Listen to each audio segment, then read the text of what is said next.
Namun, bahkan beberapa sejarawan ekonomi ini mereka menyatakan bahwa nilai kekayaan dari Mansa Musa ini tidak bisa dijabarkan gitu. Jadi gelap gitu. Nih sebenarnya berapa sih, kita nggak tahu juga pastinya seperti apa.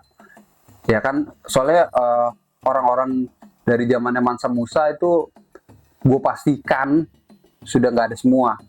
Kalau mungkin masih ada, mungkin rohnya bisa dipanggil gitu ya. Nanti dimasukin ke orang gitu. Mansa Musa nih segini nih gitu. Tapi kayaknya susah ya. Ngapain lu manggil roh orang Mali?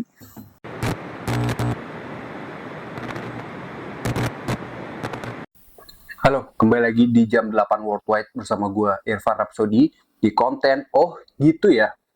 Nah, kali ini seperti biasa gue akan memberikan kisah-kisah, cerita-cerita yang inspiratif, kalau menurut kalian inspiratif, dan juga akan membangkitkan gairah kalian ketika memulai hari atau sorry, yang akan membangkitkan gairah dan semangat kalian untuk kembali hidup, menjalani kehidupan di alam semesta ini. Nah, udah seminggu lebih gue nggak buat konten nih, gue mohon maaf karena ya suka-suka gue ya, karena ya rada malas aja gitu, belum termotivasi lebih. Nah, karena ada kisah ini, akhirnya gue termotivasi untuk membuat video kembali.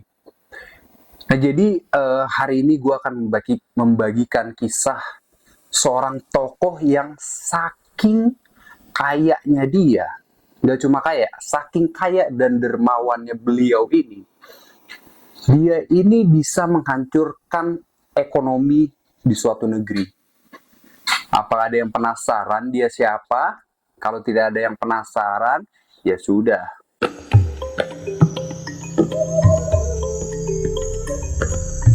Nah, mungkin lu pada tahu orang-orang terkaya di bumi saat ini tuh seperti Elon Musk, ada juga Jeff Bezos, atau siapa ya yang punya BCA gitu kan, Hartono bersaudara. Nah, tapi lo salah nih. Mereka tuh nggak ada apa-apanya dibanding orang ini. Mungkin banyak yang nggak mengetahui, bahkan nggak banyak yang tahu lah ya, dengan sosok bernama Mansa Musa. Nah, Mansa Musa ini siapa sih? Dia ini adalah seorang raja yang memimpin kerajaan Mali di wilayah Afrika Barat pada abad ke-14. Jadi Mansa Musa ini lahir pada tahun 1280 dari keluarga penguasa. Jadi udah ada privilege nih dari kecil nih beliau ini nih. Nah, saudara laki-laki beliau ini, abangnya, itu bernama Mansa Abu Bakar. Mansa Abu Bakar ini, dia itu memerintah kerajaan hingga tahun 1312. Sebelum akhirnya dia turun tahta. Karena beliau ini senang dengan Samudra Atlantik nih. Dia penasaran banget. Jadinya dia memutuskan untuk turun tahta dan memulai ekspedisi ke Samudra Atlantik. Walaupun beliau ini setelah melakukan ekspedisi dia tidak pernah kembali lagi. Akhirnya Mansa Musa mau nggak mau dia naik tahta sebagai raja dari kerajaan Mali. Ya, dia mewarisi tahta dari abangnya kan. Nah, di bawah kepemimpinannya ini, kerajaan Mali itu berkembang sangat pesat sekali, dan dia itu berhasil menguasai 24 kota baru termasuk Timbuktu. Nah, kalau kalian tahu nih Timbuktu, lu pada mungkin pernah membaca komik Donald Bebek. Nah, di situ ada Paman Gober yang dia tuh ingin mencari emas ke Timbuktu. Nah, ada beneran kotanya. Jadi jangan main-main bahwa Paman Gober ya. Gober itu kepanjangannya goblok bener. Nah, di mana sih Timbuktu ini? Timbuktu ini adalah kota di dekat sungai Niger dan perbatasan dengan selatan dari Gurun Sahara. Jadi ya ada di sana lah, di Afrika situlah. Lu bisa cek aja di Google. Nah, yang di mana Timbuktu ini itu adalah pusat perdagangan kecil-kecilan nih sebelum diambil alih oleh Mansa Musa. Kerajaan Mali ini membentang sepanjang 3.128 km dari Samudra Atlantik hingga daerah yang kini dikenal dengan Niger. Jadi kalau lu lihat di peta ya, itu kerajaannya itu panjang banget. Yang sampai sekarang itu dari Malinya sendiri sampai ke yang perbatasan apa sih yang Niger itu sekarang udah ada negara-negara lain seperti Pantai Gading, habis itu ya yang lain-lain lah. Nah, dengan wilayah kekuasaan yang sangat luas ini, sumber daya alam yang dipunyai oleh kerajaan Mali ini itu juga sangat besar sekali. Termasuk sumber daya alamnya itu adalah emas dan garam yang menjadi pemasukan terbesar bagi kerajaan Mali. Nah, di masanya Mansa Musa menjadi raja ini, kepemimpinan beliau ini, Mali ini memiliki hampir separuh jumlah emas yang beredar di kawasan Afrika, Eropa, dan Asia. Yang tentunya itu kawasan dunia pada saat itu ya. Jadi lu jangan bandingin sama dunia yang sekarang. Walaupun dengan kekayaan sumber daya alam yang begitu besarnya, tetapi kerajaan Mali ini itu belum banyak dikenal oleh masyarakat pada saat itu. Orang-orang luar Mali ini belum tahu ini Mali apaan nih. Yang kita tahu kan Mali ini kan yang durhaka sama ibunya akhirnya jadi batu. Itu maling kundam. Nah, hingga akhirnya orang-orang ini mulai terbuka dan mengetahui kerajaan Mali ini ketika Mansa Musa ini melakukan perjalanan naik haji ke Mekah. Diriwayatkan nih, Mansa Musa ini dia berangkat haji, melakukan perjalanan haji itu membawa sekitar 60.000 rombongan. FYI ini Mansa Musa ini adalah seorang muslim yang sangat taat ya.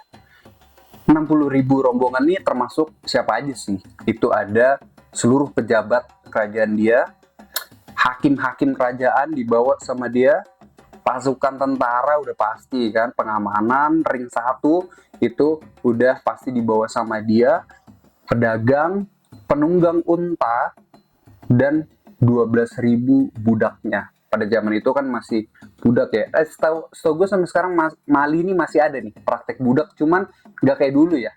Budaknya tuh sekarang tuh kayak apa ya? ART mungkin. Dan juga rombongan Mansa Musa ini juga membawa kambing dan sapi untuk persediaan makanan. Jadi kalau habis tinggal potong sapi, potong kambing. Kalau dilihat nih ya, itu rombongannya itu banyaknya itu seperti kota yang sedang bergerak di tengah gurun. Lu bayangin aja, lu lihat gurun pasir, tiba-tiba loh kok ada kota nih, ternyata ini rombongan. Saking banyaknya gitu loh, 60.000.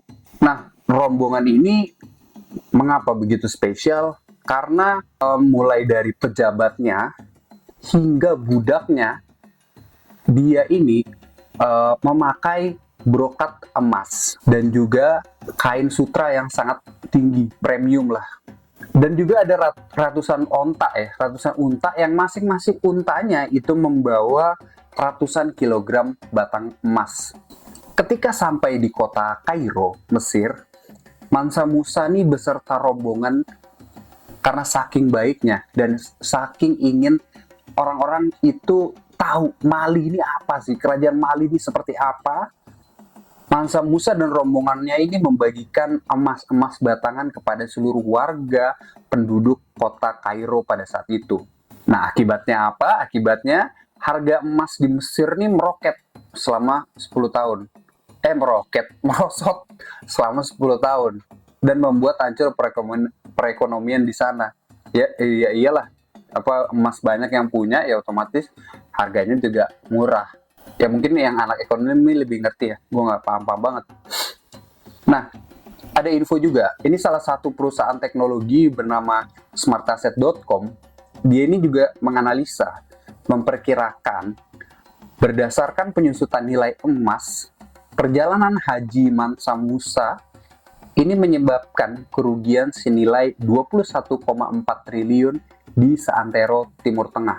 Lalu bayangin aja, di satu sisi kita pengen baik, malah ngebuat rugi orang lain gitu. Jadi dilema nih, Mansa Musa dilema. Menurut beberapa orang, sepulangnya Mansa Musa dari ibadah hajinya dia ini, ketika Mansa Musa melintasi Mesir dan mengetahui kondisinya itu, ia nih mencoba untuk membantu perekonomiannya untuk pulih kembali. Caranya gimana? Dengan menarik sebagian emasnya dengan cara meminjamnya dengan menggunakan suku bunga yang sangat tinggi dari pemberi pinjaman Mesir. Jadi ditarik-tarikin lagi tuh emas-emasnya yang udah dia bagi-bagiin. Ya tapi resikonya itu suku bunganya tinggi, ya, dipinjem gitu. Ya gitulah, gue nggak ngerti ekonomi ya.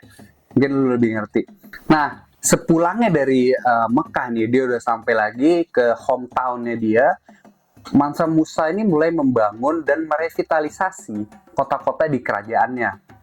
Dia itu membuat masjid, habis itu membuat bangunan publik yang besar di kota bernama Gao, dan juga perubahan besar nih tercipta di kota Timbuktu, di mana di sini menjadi pusat perdagangan yang sangat besar di kawasan situ lah, di Afrika lah. Atas dasar itu, orang-orang dari Timur Tengah, dari mana aja, ini tertarik untuk ke Timbuktu. Walaupun perjalanan menuju ke sana tuh lumayan ekstrem ya kondisinya.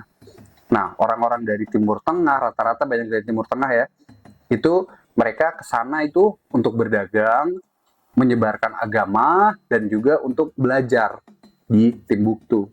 Dan juga Mansa Musa ini mempunyai ketertarikan yang lebih ke dunia pendidikan dan juga arsitektur. Maka dari itu, Mansa Musa ini dia membawa para arsitek dan akademisi dari berbagai negara Islam di Timur Tengah. Pada saat itu, negara-negara Islam di Timur Tengah tuh peradabannya maju banget ya. Nah, hasilnya adalah pada abad ke-14, Timbuktu ini menjadi pusat pendidikan, di mana di sana itu didirikan universitas Islam bernama Sankore University. Nah, Sankore University ini pada awalnya adalah sebuah masjid yang Mansa Musa jadikan universitas. Jadi ada masjid, ada universitas juga. Pada saat itu ya, masjid ini lurusin gue kalau salah ya, setahu gue pada saat abad-abad tahun 1200-an, abad-abad dulu, masjid itu tidak hanya dijadikan tempat ibadah, tapi juga dijadikan tempat untuk sekolah. Jadi ada madrasahnya sendiri, seperti itu. Nah, jadi itu kisah perjalanan dari Mansa Musa. Mansa Musa ini meninggal pada usia 57 tahun di tahun 1337. Nah, kerajaannya diteruskan kepada anak-anaknya yang tidak mampu menjaga keutuhan kerajaannya dan akhirnya runtuh. Serta kedatangan bangsa Eropa juga menjadi titik hancur dari kerajaan Mali. Diperkirakan Mansa Musa ini mempunyai kekayaan senilai 5,72 kuadriliun. Nah, silakan Anda bayangkan sendiri ada berapa banyak nolnya ya, ada berapa banyak tuh nolnya. Namun, bahkan beberapa sejarawan ekonomi ini mereka menyatakan bahwa nilai kekayaan dari Mansa Musa ini tidak bisa dijabarkan gitu. Jadi gelap gitu, nih sebenarnya berapa sih kita nggak tahu juga pastinya seperti apa. Ya kan, soalnya orang-orang dari zamannya Mansa Musa itu gue pastikan sudah nggak ada semua.